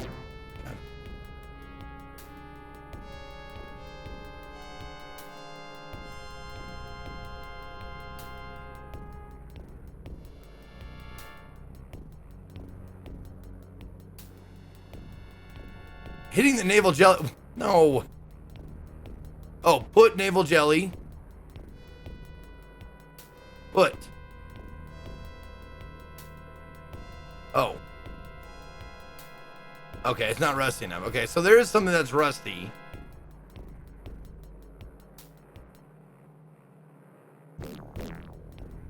These cans are weather-beaten airplane semi-gloss, colors such as deep rusty steel, candy apple primer, and dirty gray brown. Okay.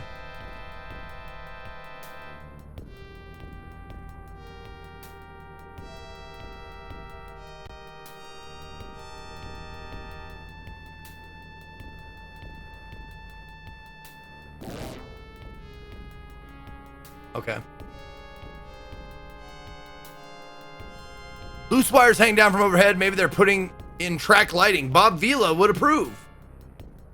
The wires are firmly anchored to the wall. You, on the other hand, aren't firmly anchored if you're going around pulling on loose wires and with exposed tips. Okay.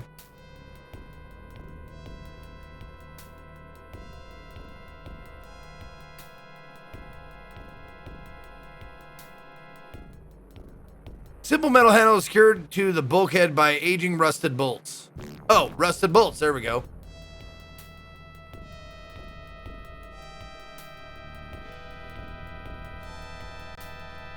Because you know Guzman likes a rust-free aircraft, and carefully pour some of the naval jelly on the bolts securing the handle to the inside of the aircraft.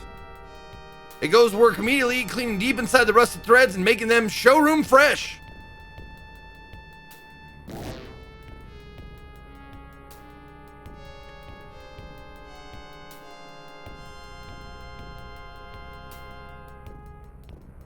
Oh, maybe I'll grab it now. Nope. There's no use. It says put. Oh, maybe I need to... Oh, turn the handle nuts. There it is. Okay. I have to go to the nuts, not the handle. Okay. With the rust loosened, the nuts slowly begin to turn. After a few turns, they fall off of the bolts and skitter across the floor, lost among the crates and garbage. The handle is now unattached to the bulkhead, but merely rests on the short bolts protruding through the holes in the handle's plate. I get it now.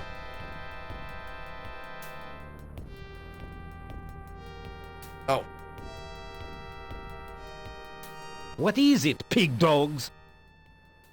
It's too windy back here now. Would you close the door? Furious, Guzman leaps to his feet and stomps back to the door like a petulant child. He grabs the loosened handle as he reaches out to close the door.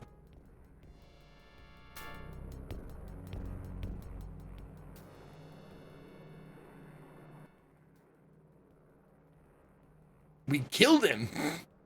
The handle gives way, and Guzman windmills his arms. Oh! Too cool. I'll grab the controls. We just straight murdered that guy.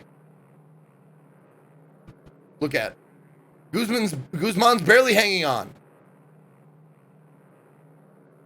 This little piggy went to market. This little piggy stayed home.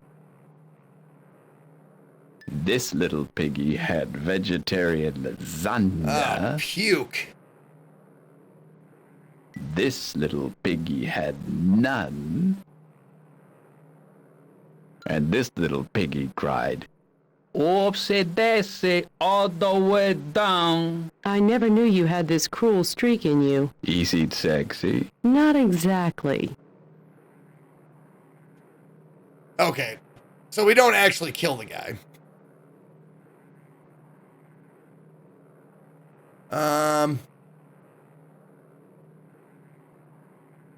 Amazing to hear Guzman's voice from underneath the plane telling you to stay away from the radio.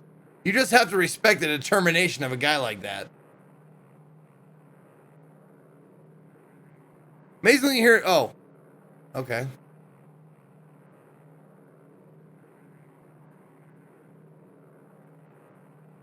So... Josie points out that before the two of you engage in a lot of witty repartee and jocular banter, you should do something about the guy hanging off the airplane.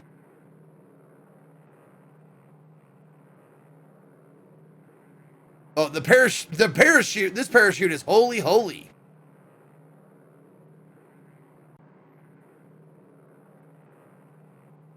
So, I have to throw him a parachute or something.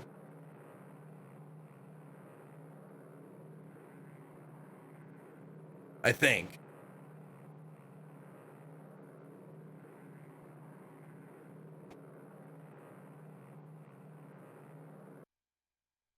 Josie, can you open this crate? What makes you think I can open it? Well, you've got longer fingernails. It's going to take more than long fingernails to open this. Knocking does you no good. Okay.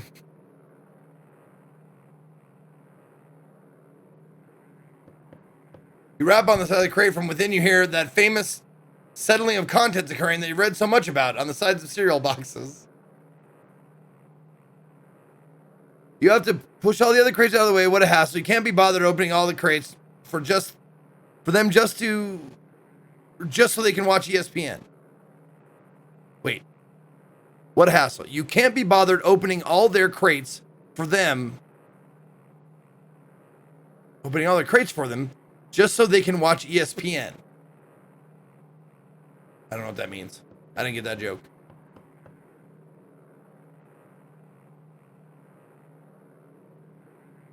The heck with it. Let them uncrate their own Aquameister Pyropondic water distiller cooler. That's telling them. Wow, that was neat. Piotr? Pyotr? Never mind. Oh. Ew. Your hands are all sweaty. Here, let me give you the finger. Hey, I have to say, you have very strong fingers. I work out. That's good, you see? It pays off.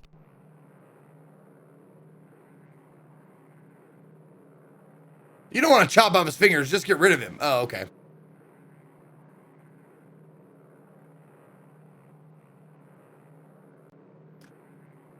There we go. You open the jar and wipe a small amount of the gelatinous pink jelly on Guzman's exposed fingers. The goo, designed to seep into the tightest cracks and dissolve oxidized metal, immediately starts to burn and lubricate Guzman's fingers. You are wearing a parachute, aren't you? Yes. Okay, good. Yeah! There we go. Is he gone? Yes, but I don't see his parachute. Oh, there it goes. Yeah, he's gone. All right, sit down and hold on. This is going to be rough. I haven't landed a plane like this in... ever. Oh, no. That was easy and quick. The landing is bruisingly hard, but at least you survived. Josie taxis briefly and shows the engine down. Josie set the plane down on a dirt runway somewhere in the wilds of Brazil.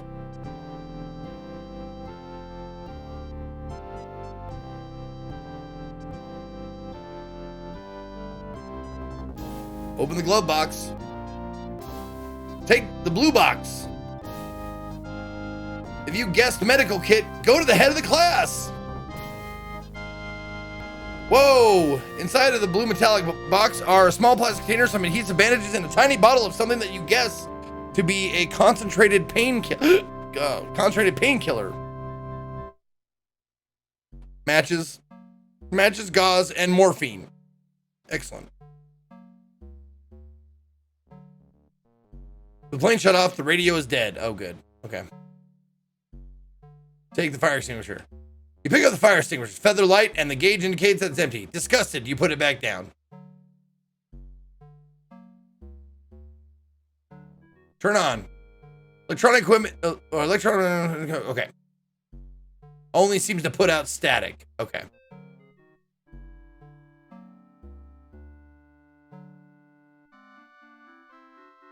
All right, out we go. You kneel in the thick border of vegetation rimming the edge of the airship. Rimming. A man is sitting only about 10 feet away inside the shack. As he speaks into the radio, you hear him identify himself as Alanis. Clearly a national. He was probably hired to run this node of Fax and Castaroga's web of Brazilian operations. Kiss-Colin was coming here? This doesn't exactly seem like the head office. This is true. So what do you think? I don't know what to think, but I'll tell you one thing. What? Don't say this is true. You sound like a Wisconsinite. No, I'm a Flatlander. All right, Wisconsinites, I guess you get the joke. Nutcracker. I'll take it. Don't take that nutcracker now. You'd get in his line of sight. It's a risk we'll just have to take. No, it isn't. Oh. Okay. The man who calls himself Alanis sounds flustered and angry, very much a bully. Say, any of you guys know how to Madison? Alanis turns in surprise at the sound of your voice. He shouts and the other workers come running. They easily catch you. Unfortunately, they take away Josie's wristband, making it impossible for her to escape. Sigmund Kiss-Colin arrives a while later. This is a death screen, I bet, and arranges for an unfortunate accident. You know, you always hear about incidents involving runway bulldozers, but you never think it's going to happen to you. So let's try again, and this time, no talking. Okay. You cautiously take the binocs off the windowsill and hold them up to your eyes. You survey the area, but you didn't notice anything, or you don't notice anything unusual. So you replace them on the sill as quietly as you can. What's so funny? Your eyes. Yep. Oh, he's got rings. You wipe your eyes on your sleeve. Hard to believe you fell for that one. I knew it. I fucking knew that was gonna happen.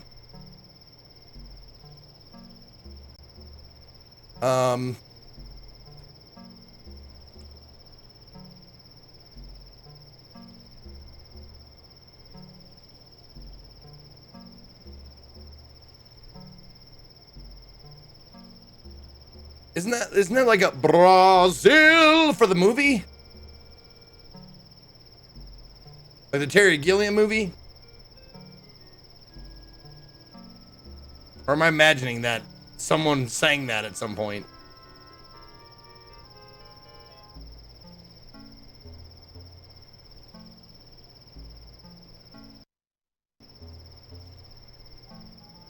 Nope.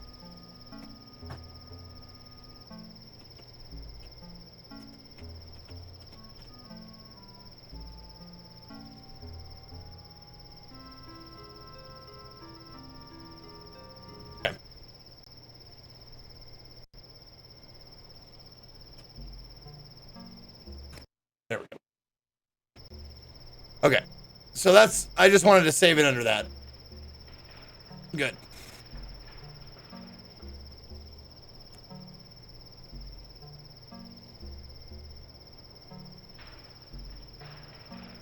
From where you're squatting, it appears to be a map of elevations. You're not inclined to need the map of elevations.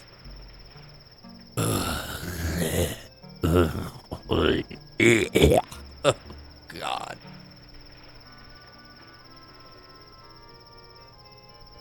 It's one of those flyers for house cleaning and rug shampooing services. They found it stuck under the Jeep's windshield wipers one afternoon. You're not intending to stay in Brazil long enough to move in anywhere. Wow, it says they'll clean an entire hut and shampoo the ground for only $39.95. Okay.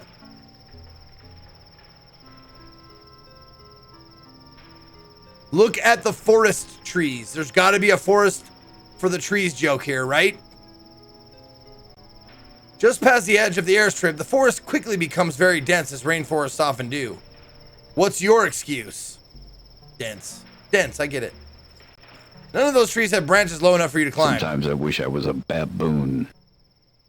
I've seen your back. Your wish is slowly coming true. That's a great one. Foliage. Plants are beautiful and lush, but the landscaping seems haphazard. You reach out and grab a vine. The vine twists in your hand and looks directly at you. Its tongue darting in and out. You drop the snake, which slithers off while your spine gives an involuntary shudder. You'll let me know when we're done roughing it, right? Of course. The spirit of Saint Bernard. Ever notice that gas pumps stand next to each other for long enough to begin to look alike? Don't be a fuel. Unlet it alone. Unlet it alone. Fuck off. Tundra beaver, 50 months. Sometimes I wish I was a baboon. Look at Hangar Man. Next time one of your World War I aircraft needs routine maintenance, you know just who to take it to. Okay, let's not talk to him. Take the tire. You're already working on getting a spare tire of your very own. This one is not only bigger than yours, but balder too. Okay, so we take the morphine. Put the morphine on the blowgun.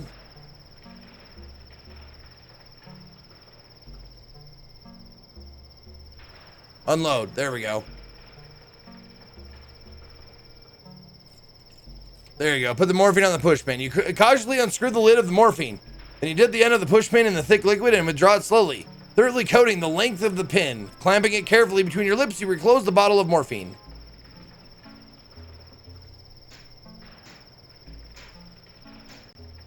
You suck in a big breath of air and raise the bamboo pole to your tightly curled lips. You aim it at the man and then move the pole away and exhale, peering inside the pole to confirm that the tag is pointed in the correct direction. Again, you bring the pole to your lips, aim it, and blow hard. Almost instantly, the man's hand flies to the back of his neck, and he yelps in pain. But within a few seconds, his head begins to loll until... Good shot. I haven't lost my touch. Ever since the 3rd grade. Nice. Temporarily decommissioned by your makeshift blowgun, the gentleman is taking a well-deserved siesta. Hey, guy. Sorry for being such a pain in the neck. I didn't mean to needle you, but I've always been a little tacky. You sound like an old episode of Batman. That's where I got it from. Oh my god, okay. Take it. You take the nutcracker. The map beside it also looks useful, so you grab that as well. It's clearly a map of the surrounding area. A8, C1, C8, F9, D4, B. Okay. Fine nutcracker you got there. Thanks. Drink from the liquor bottle. You lean way over and grab the bottle off the table. Josie starts to object as you wipe off the mouth of the bottle with your cuff. Tip it back and swig. Oh, this is distasteful. Oh, this is really bad. Oh, God, this can't possibly be what they want it to taste like. They must have accidentally bottled some of the rancid squeezings from the sour corn mash. No, wait, there are smoky overtones. It's a bottle of fresh, hot exhaust dripping. No, it's sweeter than that. It's just syrup of diesel oil and swamp gas extract. Why don't I spit it out? Oh, God. Too late. I hate booze snobs.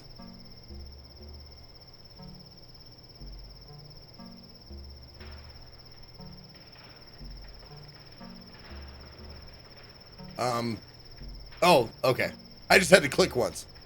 Sir Penn with the Prime Gaming sub. Hail, Berserker. Thank you, Serpent.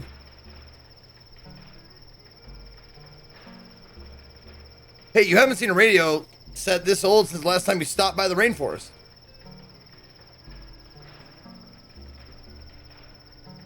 It's the Wind Blaster AHH32, 100% auction compatible, 4 blades, and only costs $4.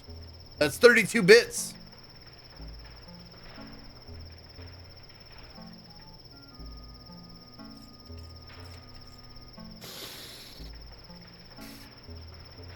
Okay.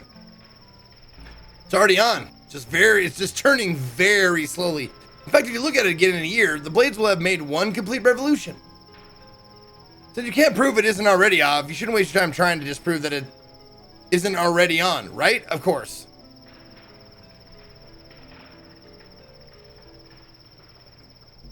Looking at the table gives you an idea. Why not leave all the real trees alone and cut down all the fake trees they use to make fake wood grain tabletop station wagon sides and cheap speakers?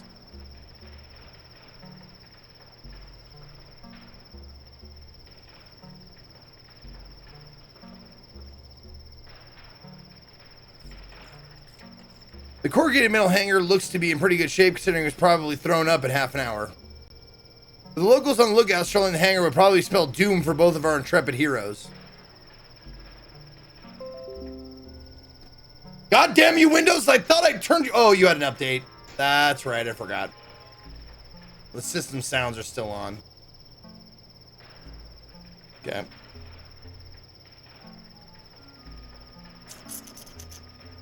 I have matches, gauze, morphine, medicine kit.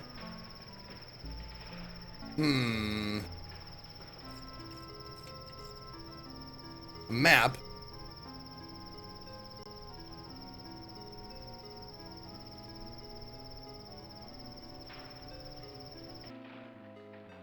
I could probably start a fire.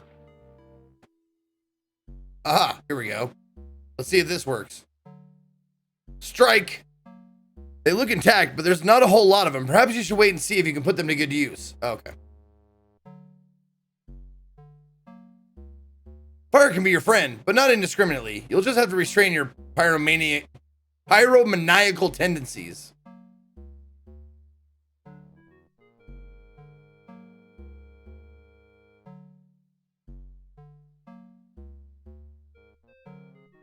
Satellite disk instruction manuals, right, yeah.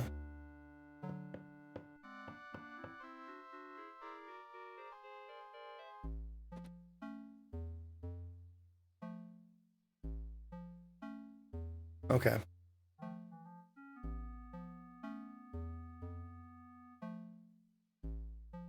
So I'm guessing I get into those crates at some point.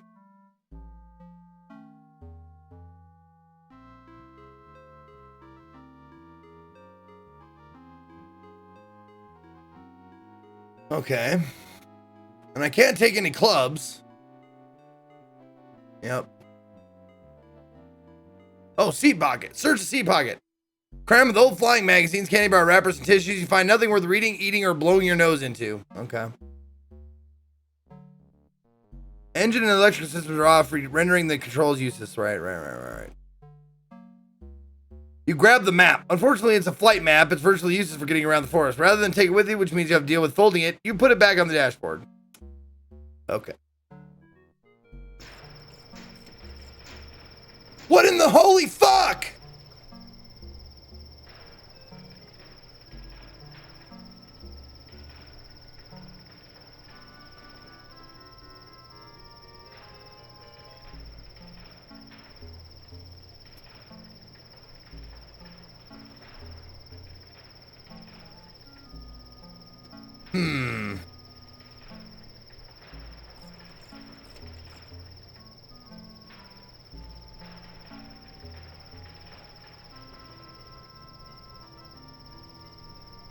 Pilot bandage band cyanoacrylate adhesive bandages which are waterproof, germ-proof, and airtight. They don't help wounds heal faster, but worn on a daily basis, they help keep new wounds from forming. Okay.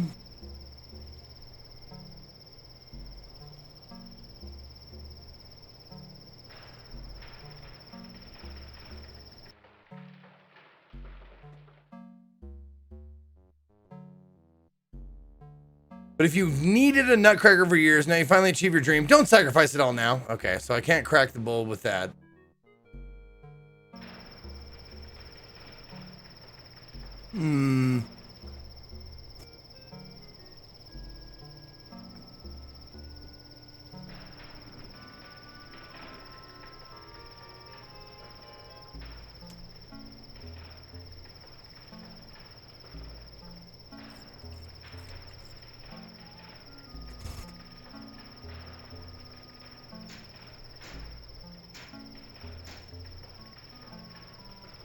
Start to reach out for plan. I think Fool better me of it. once, shame on you. Fool me twice, shame on me.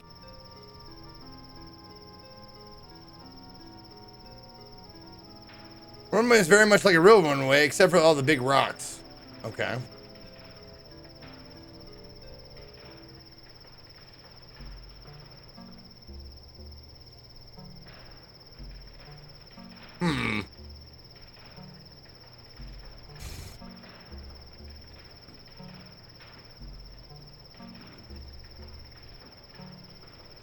Can I just leave?